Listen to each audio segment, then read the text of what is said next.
porque sabía que me iba a perder el nacimiento de mi hija. Y eso me hizo aún más fuerte. Dibuje, maestro, dibuje Martínez. Allí va Sánchez. Sánchez, ¡vamos, carajo, vamos!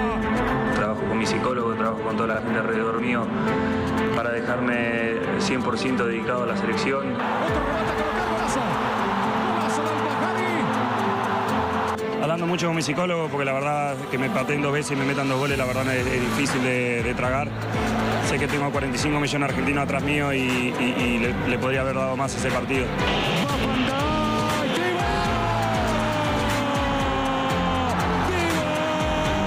Ellos tenían ventaja en los penales. Sí, el técnico lo dijo, yo lo vi, le saqué captura y me lo guardé en el celular.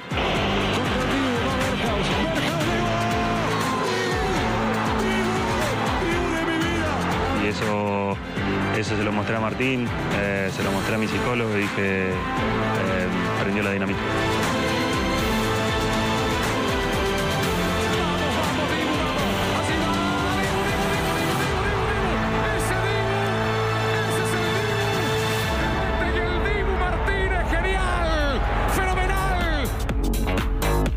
Muy interesante el informe que ha preparado Agustín Burgui.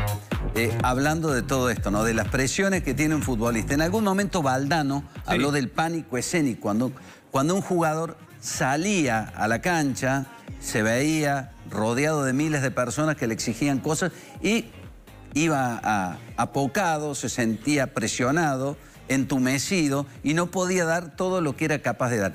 En el fútbol hiperprofesional, y después Agustín, en la historia de un futbolista que es un laburante, que siente que tiene toda la presión sobre él, la de su familia que apostó a él, la de la gente que le exige más cosas de las que puede dar, ese grito que cuántas veces hemos escuchado, fracasado, de un montón de gente que de repente en nuestras vidas no le ganamos a nadie, pero que vamos a la cancha y le pedimos a ese jugador que sea un verdadero superhéroe, y es un ser humano vulnerable como todo, ¿no? Exactamente. Vamos a hablar de un tema que hasta hace poco tiempo era tabú en el fútbol argentino. Fundamentalmente el fútbol es un recinto que es poco proclive a los cambios, enemigo de los cambios. Entonces, reconocer que necesitas ayuda de un psicólogo puede llegar a desnudar, según la creencia del futbolista, una debilidad. Es por eso que nadie lo quería contar y es por eso que es un tema tabú, o era un tema tabú, hasta hace un tiempo. Arrancamos con el Dibu Martínez, porque es uno de los primeros futbolistas que se animó públicamente a contar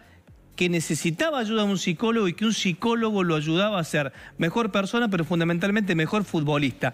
Y ese es el gran contribución que hizo el Dibu Martínez al mundo del fútbol, más allá de lo futbolístico. Claro, por lo que representa también, ¿no? Exactamente. Que un jugador como el Dibu, exitoso, en su mejor momento, legitime la terapia, ir a un psicólogo, da la sensación que habilita al resto, ¿no? Claro, porque era común a lo mejor escuchar a un exfutbolista o a un futbolista en la mala decir que le hacía falta una ayuda psicológica.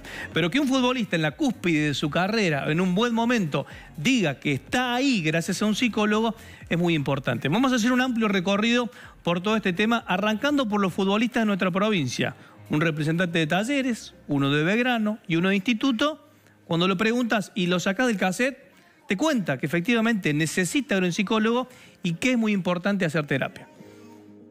No venía bien desde lo individual, desde lo personal, para con el equipo, eso yo lo sabía.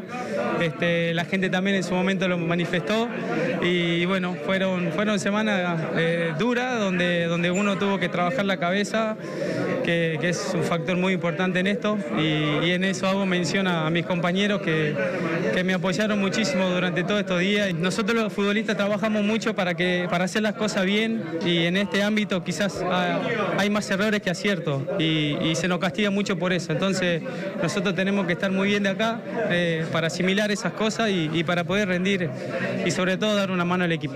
¿Cuánto influye en un jugador y en el equipo laburar con un psicólogo? Yo creo que influye mucho.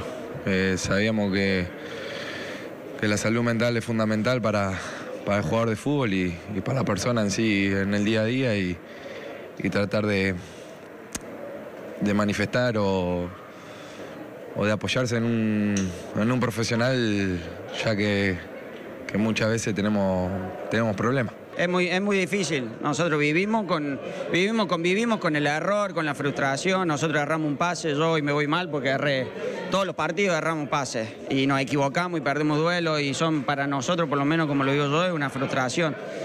Pero bueno, es sano y es bueno que tener un psicólogo, pedir ayuda de profesionales, la verdad que sí, que nosotros gracias a Dios lo tenemos a disposición, muchos clubes lo tienen, que a todos les hace falta, no somos superhéroes, los jugadores de la selección son seres humanos, a todos nos duele perder, nos duele que nos critiquen de mala forma o de mala leche, como se dice, entonces es bueno que ellos lo exterioricen y se abran.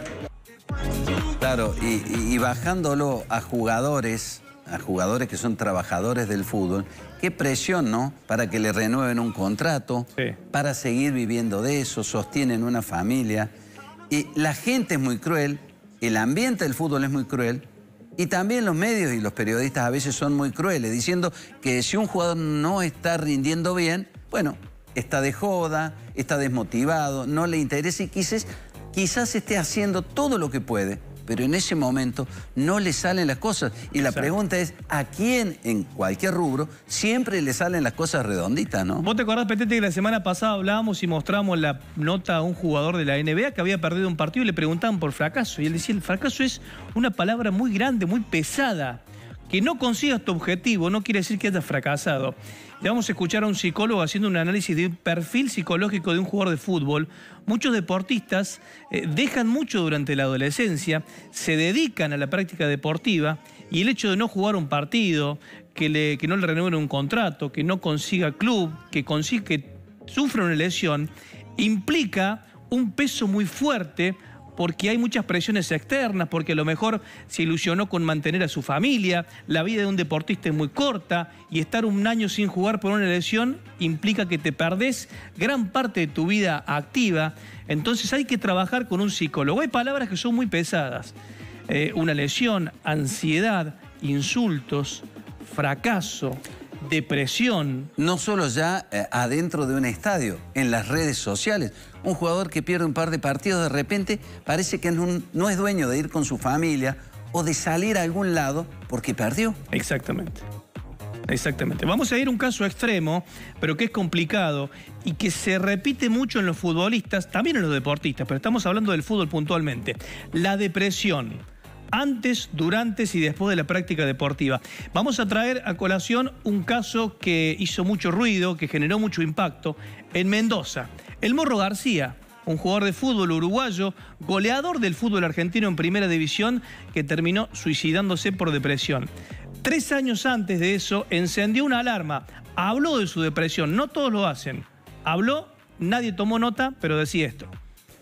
Un momento que sí, un momento que pensé dejar de jugar al fútbol, hasta el punto tal que un día abro la puerta y mi hermano vio de la manera que estaba viviendo. O sea, no prendía la luz de mi casa, estaba totalmente deprimido y no quería jugar al fútbol, ya no quería jugar más.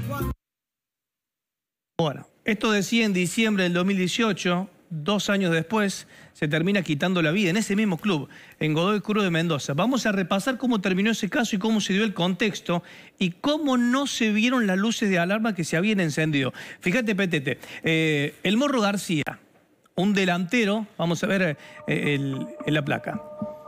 El 4 de febrero del 2021 lo encuentran sin vida dentro de su habitación. Hacía 2 días que no contestaba mensajes. No estaba jugando al fútbol, no era titular en ese momento. No era titular, y les voy a contar por qué. No contestaba los mensajes, no contestaba las llamadas, pero era algo que se repetía, decían desde el entorno. Tenía 30 años, estaba en Godoy Cruz de Mendoza, hacía 3 meses que no jugaba al fútbol, se había peleado con el presidente, también con el entrenador, lo habían acusado de ser un líder negativo. Él había pedido rescindir el contrato y volver a Nacional en Uruguay, ahí sí podía jugar. El presidente le dijo, no, vos no te vas a ir hasta que no termine el contrato. Terminaba en junio del 2021. El 4 de febrero lo encontraron sin vida. 2 días antes se había suicidado dentro de su casa, se había pegado un balazo en la cabeza. Padecía depresión, lo había contado, recién los escuchamos, y nunca nadie tomó nota de lo que sucedía. Claro, futbolistas en actividad. Hay historias como la de, por ejemplo, el Huevo Torresani, Exactamente. Que también se quitó la vida cuando dejó la carrera. Estaba deprimido desde hacía mucho tiempo. En Córdoba ha habido varios episodios dolorosos. Uno muy recordado, el del querido Julio César Villagra, la Chacha Villagra, ¿no? Cuyo estadio de Belgrano lleva su nombre, ¿no? Lleva su nombre. La depresión es algo que hay que estar bien atentos y bien cerca de los jugadores. Afortunadamente los clubes toman nota, se preocupan y se ocupan. Cada uno de los principales clubes aquí en Córdoba y en el país tiene su departamento psicológico que siguen de cerca a los jugadores de primera, pero también a los chicos de las inferiores. Vamos a escuchar a un psicólogo ahora respecto a cómo es el entorno de un futbolista, cómo tiene que ser acompañado psicológicamente. Y voy a hacer hincapié sobre el principal concepto del principio de la nota. Entrenar lo mental es igual de importante que entrenar lo físico y lo táctico. Porque de la misma manera que se entrena el cuerpo, se debe entrenar la mente. Así como hay entrenamiento físico, entrenamiento técnico, entrenamiento táctico, entrenamiento alimenticio, hábitos que tienen que ver con el descanso para que el deportista rinda de la mejor manera, la mente no puede quedar ajena a esa dimensión del entrenamiento. Un deportista no se concentra porque sí. Un deportista no aprende a tener confianza en los momentos bravos de un partido porque sí. Un atleta no aprende a tener altos niveles de tolerancia a la frustración porque de la cuna vino con un gen que en su personalidad le dijo que iba a ser un crack. Muchas veces ellos solamente ejercen la actividad deportiva como única actividad en la vida. Entonces, si no rinden bien adentro de la cancha, prácticamente que le están fracasando en la vida. De ahí a comprender que hay muchas depresiones, que hay muchas ansiedades, que hay muchas frustraciones que son difíciles de manejar para ellos. Yo creo que como sociedad nos tenemos que replantear un poquito el concepto de la victoria y de la derrota, porque polarizamos mucho estos conceptos. En el deporte lo único que parece que vale la pena es ganar. Y si esos logros no se consiguen, parece que todo es un fracaso y que no merecería ni la pena existir. Y esto no es así. En el deporte se pierde más de lo que se gana. En la vida muchas más veces se pierde de lo que se gana.